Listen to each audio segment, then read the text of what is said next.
What's up, guys? It's Mr. Brengle, and today we're going to be talking about simple harmonic motion with a spring and oscillations of a spring here. So, just quickly, I'm gonna show you kind of what we would have done in class. We would have had a mass set up on a spring, vertical spring here, and then we would pull the mass down a certain amount, which we refer to as stretch or amplitude. We'll talk more about that here in a second.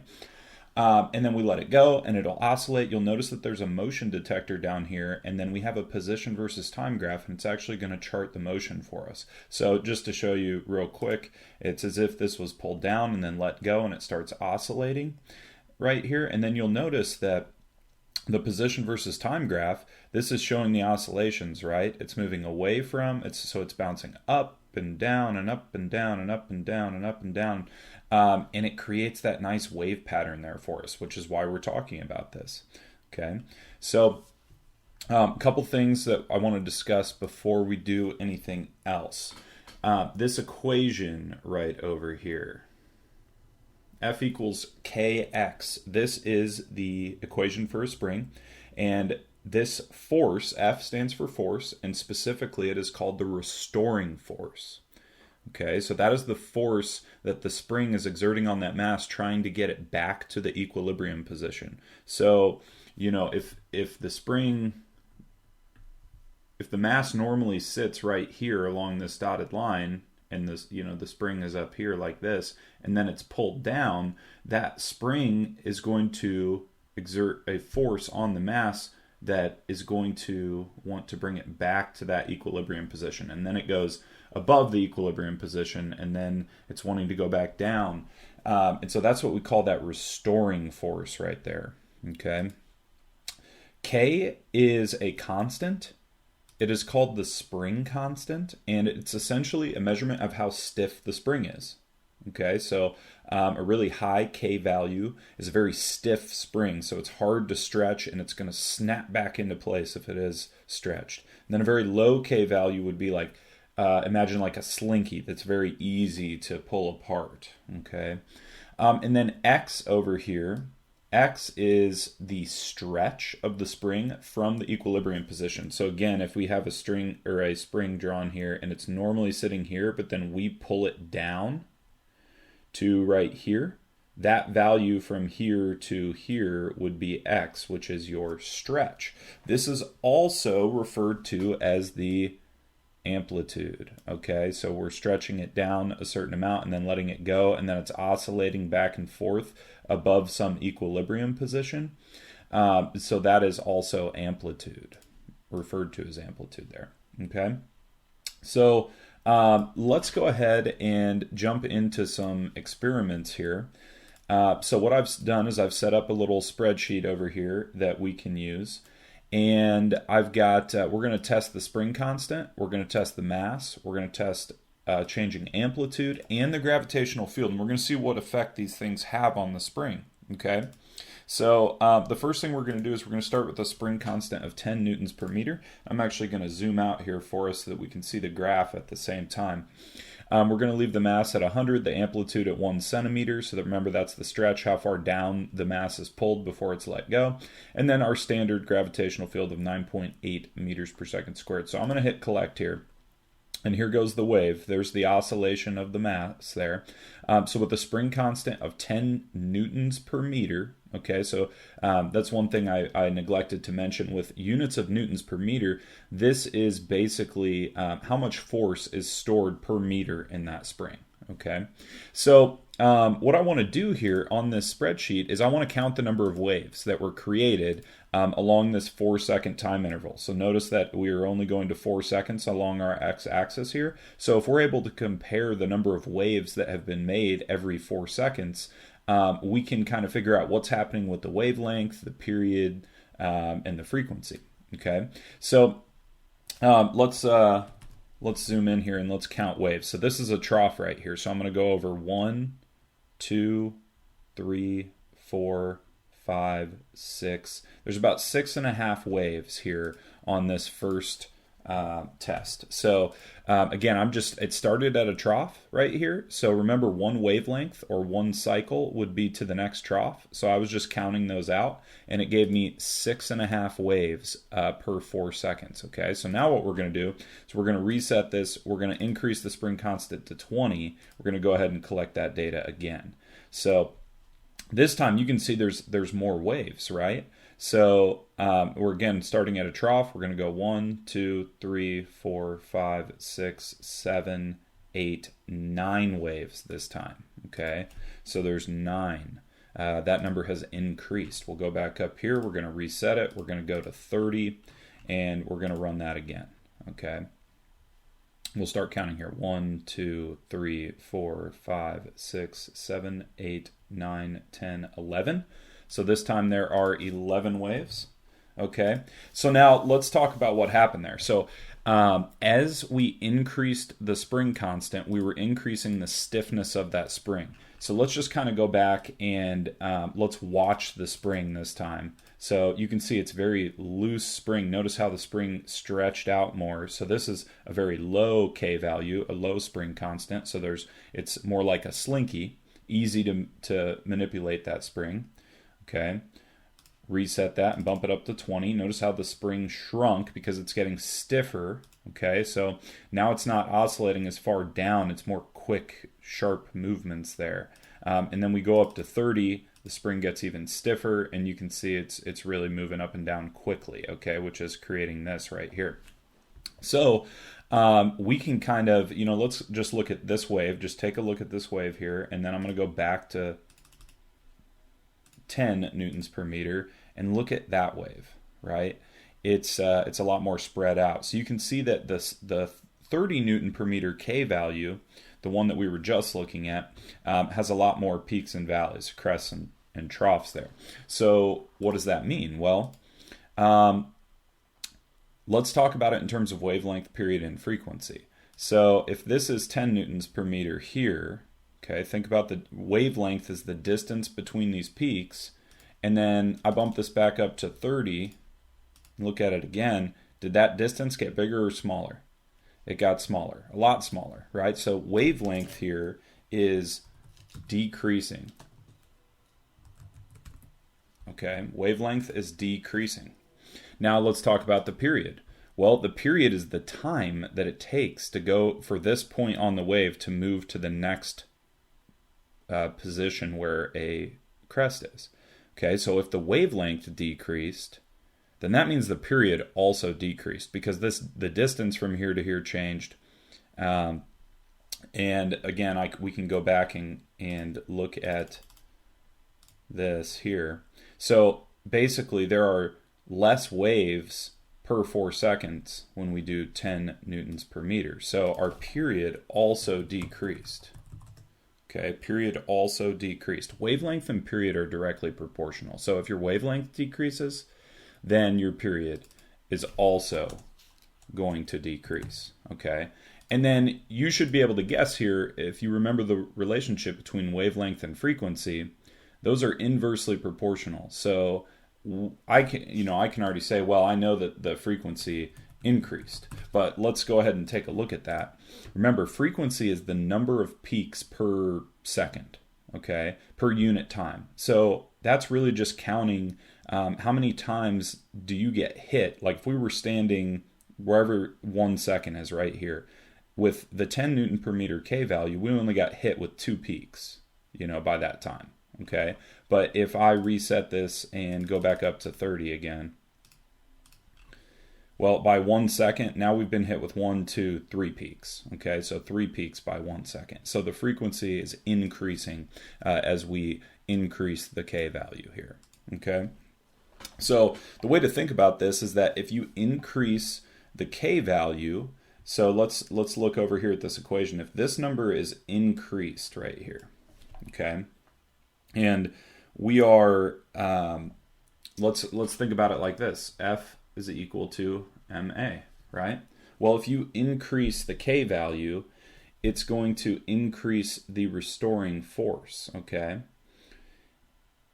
Then, if you increase the restoring force, the mass stays the same, the acceleration has to increase. So that makes sense, right? It was oscillating more vigorously when we increased the k value. Well, the acceleration of that mass is increased when the restoring force is increased, if that makes sense.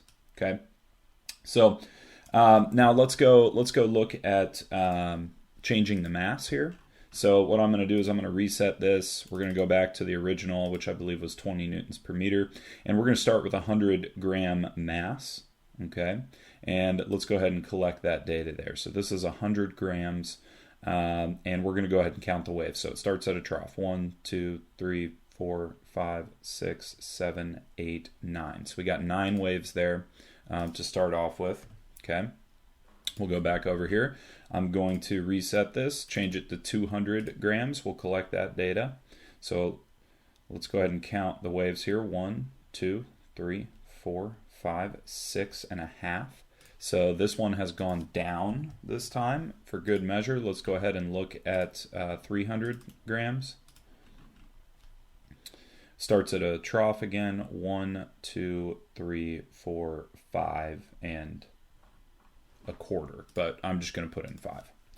Okay, so the point here, it doesn't really matter how many waves there are. The point is that these numbers are decreasing. Okay, so this is the opposite of what just happened with changing the spring constant. As we increase the mass, the number of waves are decreasing. So, you know, we are basically going to have opposite answers for wavelength, period, and frequency. But let's just take a look at it again. Let me zoom back out here. And let's go back to 100, and we'll look at this. Notice that we have a short wavelength here. Okay, we have a high frequency. There's a lot of peaks. Okay, and remember, wavelength and period are proportional. So if you have a small wavelength, you have a small period because of the time that it takes for that peak to move over to the next location of a peak. Let's go ahead and look at it at 300. Much slower, bigger, right? Like this has a much bigger wavelength from here to here. Okay, so our wavelength was increasing as we increase the mass, which means our period is increasing, which then means our frequency is decreasing. Okay, so as you increase the mass, the wavelength increased. The period also increased because they are directly proportional, and then frequency is inversely proportional, so this decreased. Okay, so that should make sense, hopefully. You put a bigger mass on there, and you're going to get larger oscillations from that equilibrium position, right? So again, if you increase the mass and you're keeping the restoring force the same, which is, you know, because of the spring constant over here, so we're still stretching. You know, we had a 1 centimeter amplitude, so the stretch stays the same, right? The K value stays the same, so our restoring force stays the same right here. None of these change, but you're increasing the mass. Well, let's go back and look at that equation again. F equals ma. If you're increasing the mass and this number is staying the same, that means your acceleration had to decrease. Okay, so it's not moving as quickly when you increase that mass. Okay, and that makes sense, right? Your oscillations, your period, your time for one oscillation has increased as you increase the mass. Okay, so that's changing mass there. So we can see here that changing the spring constant does have an effect on the wavelength, period, and frequency. Changing the mass does have an effect on the wavelength, period, and frequency. Let's go ahead and look at amplitude, which is the stretch.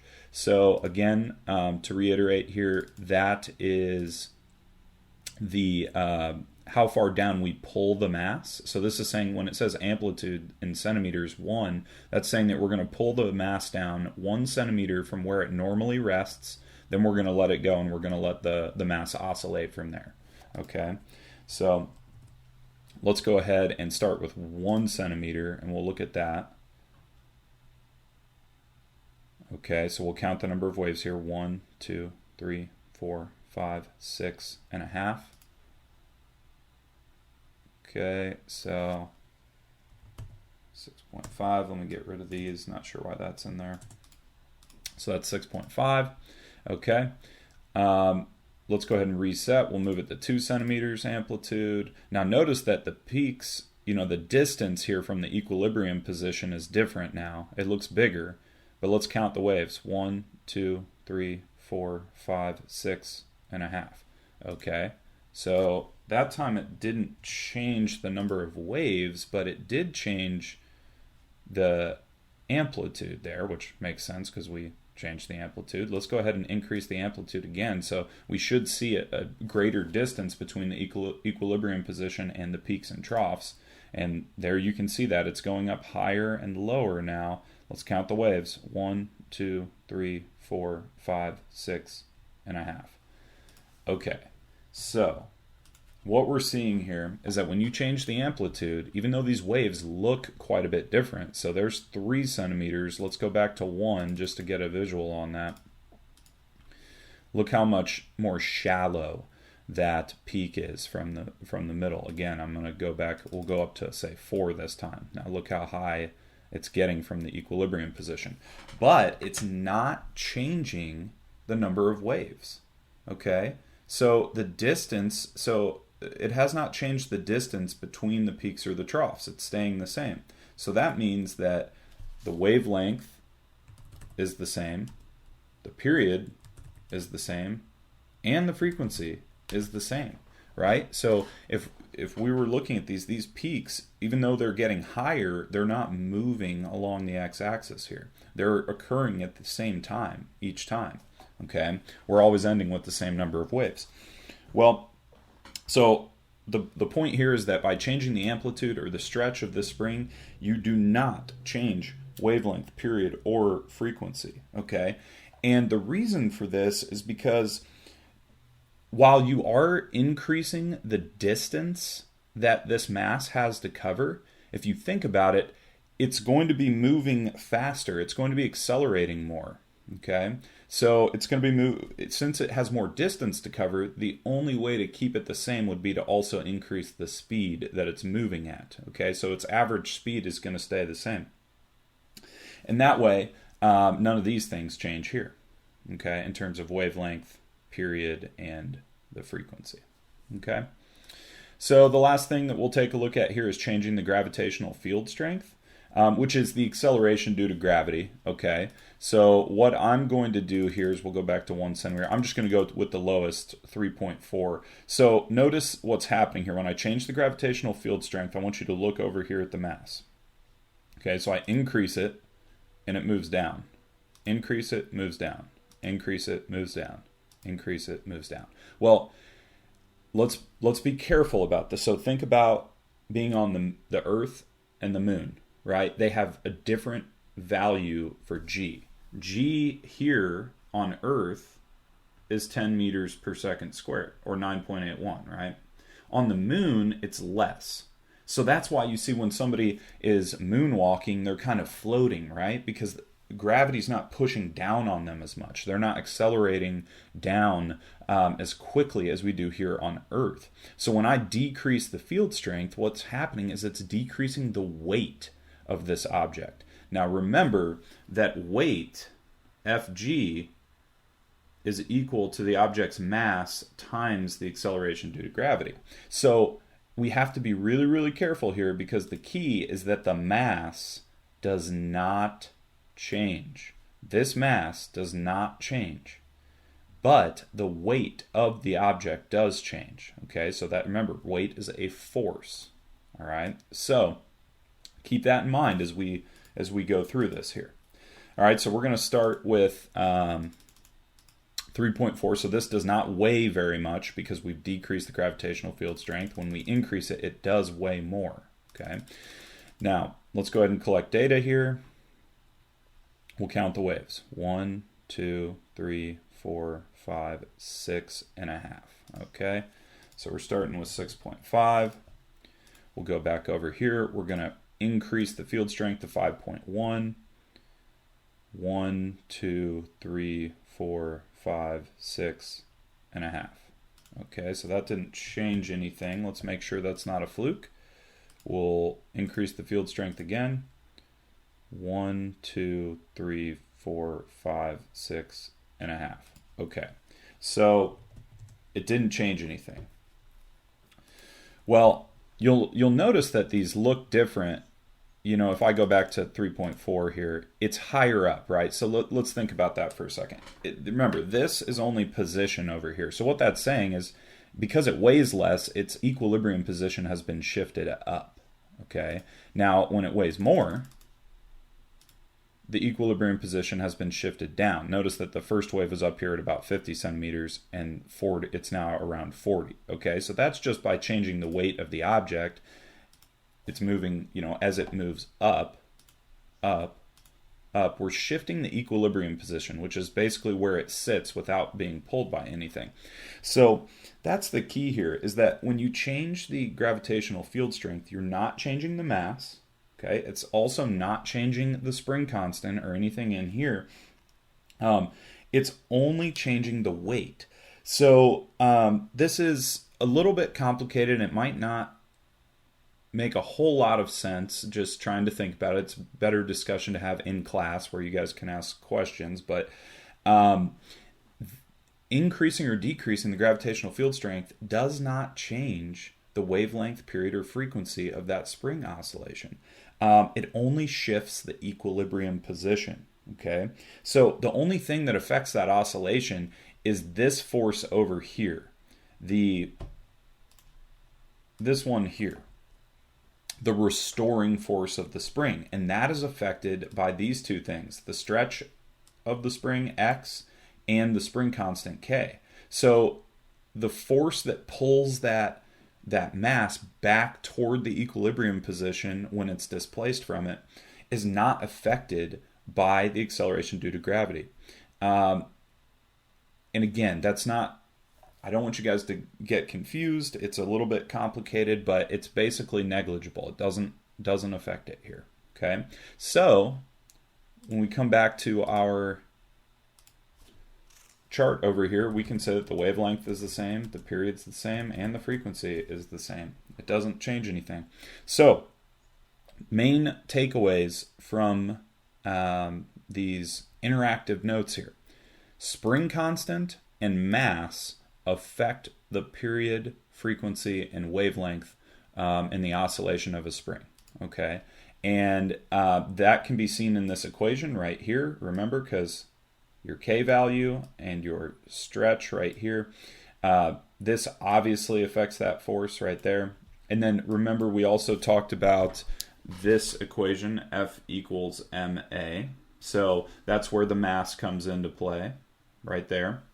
Because remember, this restoring force, I'm going to put an R there, that restoring force causes the object to accelerate, and that's dependent upon the object's mass. Okay, so stretch does not change any of those things, because even though you're increasing the distance that mass has to cover, because of these equations here, it also increases the acceleration of the object, so its average speed stays the same and does not affect wavelength, period, or frequency. And then gravitational field strength only shifts the equilibrium position of the mass on the spring. It does not change wavelength, period, or frequency, because the restoring force of the spring that's caused by the spring constant is the only thing that affects the movement of that mass.